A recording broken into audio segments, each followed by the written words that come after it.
आज आपको कुछ अच्छी जानकारी देंगे इंग्लिश के। आज बताया जाएगा use of let. Use of let कि लेट का प्रयोग कहाँ होता है, कि लेट को कैसे प्रयोग करते हैं। देखिए, लेट और गिव, लेट और गिव इन दोनों का मतलब होता है दो। इन दोनों का मतलब होता है दो। जैसे जब लेट और गिव अगर ये शब्द आ जाता है तो कैसे प्रयोग किया जाता है। जैसे हम यहां पर बनाना चाहें लेट और गिव इन दोनों का मतलब है दो। सर कैसे? जैसे मैंने आपसे कह दिया मुझे जाने दो, पढ़ने दो, लिखने दो, ये सब के लिए लेट और गिव का प्रयोग किया जाता है। लेट और गिव का प्रयोग कहाँ करते हैं? जब लेट की बात करता है, लेट का मतलब होता है दो, कि लेट के बाद हमेशा ऑब्जेक्टिव केस का प्रयोग किया जाता है। लेट के बाद हमेशा ऑब्जेक्टिव केस का प्रयोग किया जाता है। जैसे मैंने कह दिया कि मुझे पढ़ने दो, मुझे पढ़ने दो। अब देखिए लास्ट में यहां पर दो आया है कि दो का मतलब क्या रखूं, गिव रखूं कि लेट रखूं, बस ये पहचान करना है। जब लेट वाले वाक्य आते हैं उसमें हमेशा वर्ब मिलेगा। क्या मिलेगा? वर्ब। और जो यहाँ पर गिव है, गिव वाले जो सेंटेंस होते हैं उसमें हमेशा नाउन मिलेगा। क्या मिलेगा? नाउन। समझ में आए नहीं? जैसे यहाँ पर कह दिया मुझे पढ़ने दो, अब यहाँ पर पढ़ना एक वर्ब है।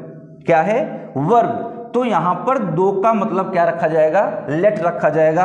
तो यहाँ पर हो जाएगा लेट मी रीड,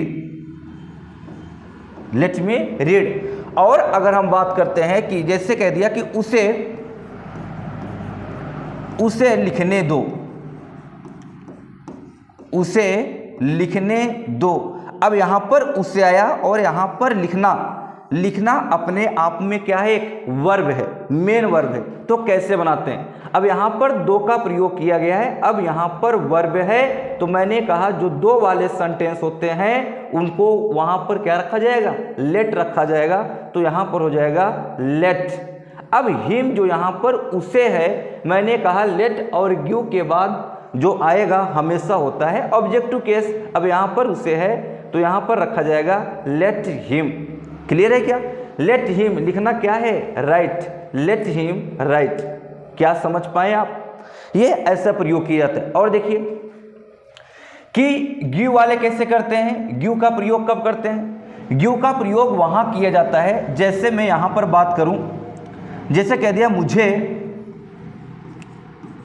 कलम दो, मुझे कलम दो।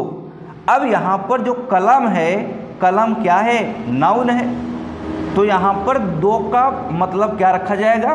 गिव। तो यहां पर क्या रखा जाएगा? गिव। मुझे का मीनिंग यहां पर मी। पेन का क्या हो जाएगा? पेन का मतलब पेन। क्लियर है क्या? ये ऐसा रखा जाएगा। यानी मैंने आपसे स्टार्टिंग में यही कहा यूज ऑफ लेट का प्रयोग कहाँ करते हैं, कि लेट की बात करते हैं। लेट और गिव इन दोनों का मतलब होता है दो का मतलब ये है, जैसे मैंने कह दिया मुझे पढ़ने दो, मुझे नाचने दो, उसे खाना खाने दो, ऐसे सेंटेंस का यूज किया जाता है। कि कैसे प्रयोग करें? अब जब लेट वाले वाक्य होते हैं इसमें हमेशा मेन वर्ब मिलेगा। क्या मिलेगा? Main verb. और जो गिव होते हैं, गिव वाले सेंटेंस में हमेशा नाउन मिलेगा। नाउन यानी सर यहाँ पर संज्ञा। क्लियर है क्या? अब संज्ञा यानी यहाँ पर जो यहाँ पर क्या रख रहा है? नाउन रख रहा है। नाउन वही है तो वहाँ पर दो का मतलब क्या रखेगा? गिव। और देखिए जैसे पहले इसका स्ट्रक्चर जान लीजिए। जो लेट वाला सेंटेंस होता है, जो इसका स्ट्रक्चर है, पहले आपको लेट लिखना है।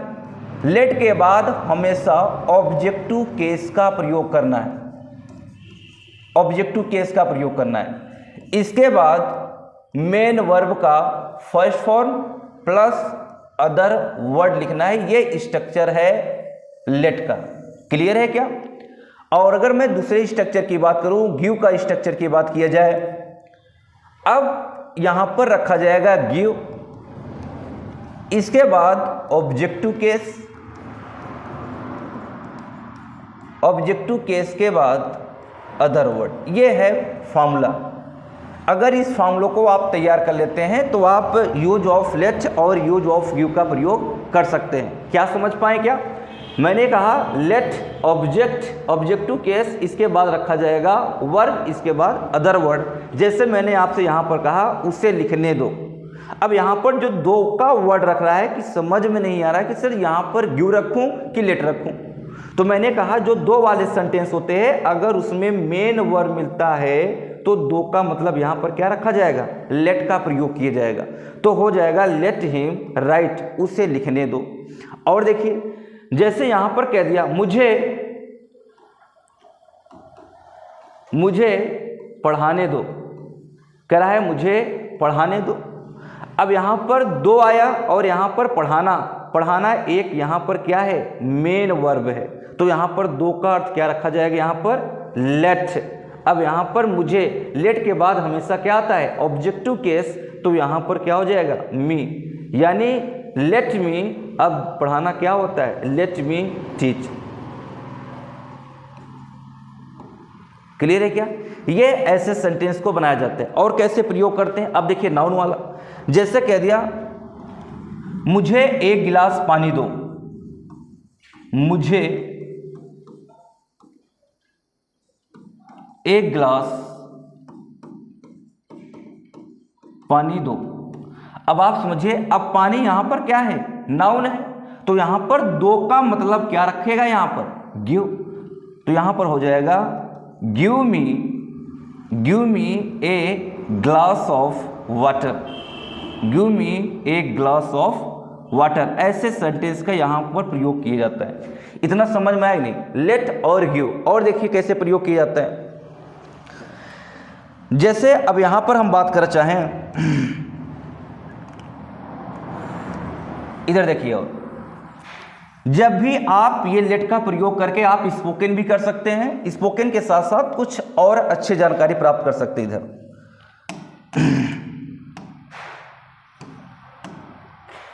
इधर देखिए, जब सेंटेंस में किसी प्रकार का प्रपोजल हो, प्रपोजल यानी सर प्रस्ताव की बात करता, जैसे कह दिया कि आओ चलो खेला जाए, चलो खेलते हैं। जब ऐसे सेंटेंस की बात करता है तो वहां पर हम लेट अस का प्रयोग करते हैं। लेट अस, आज इसको मॉडल्स में कहते हैं लेट्स। क्लियर है क्या? जैसे कहें चलो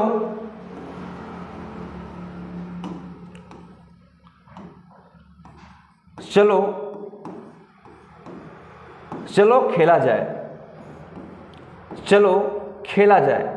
अब चलो अब खेला जाए, जब ऐसे सेंटेंस का प्रयोग करता है तो वहां पर लेट अस का प्रयोग करते हैं। तो यहां पर हो जाएगा लेट अस, खेलना क्या हो जाएगा?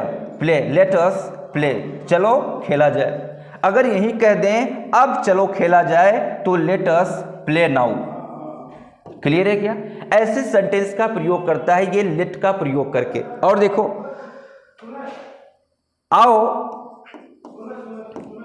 आओ पढ़ते हैं, कहा कि आओ पढ़ते हैं। अब ऐसी है, ये प्रपोजल वाक्य है।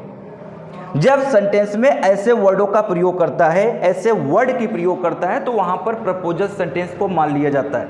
जैसे यहां पर रखा आओ पढ़ते हैं, इसका मतलब यहां पर क्या हो जाएगा? लेट्स पढ़ते हैं, यानी यहां पर क्या हो गया? रीड, यानी लेट्स रीड। ऐसे सेंटेंस प्रयोग किया जाता है। ऐसी जानकारी लेने के लिए बने रहिए। जय हिंद।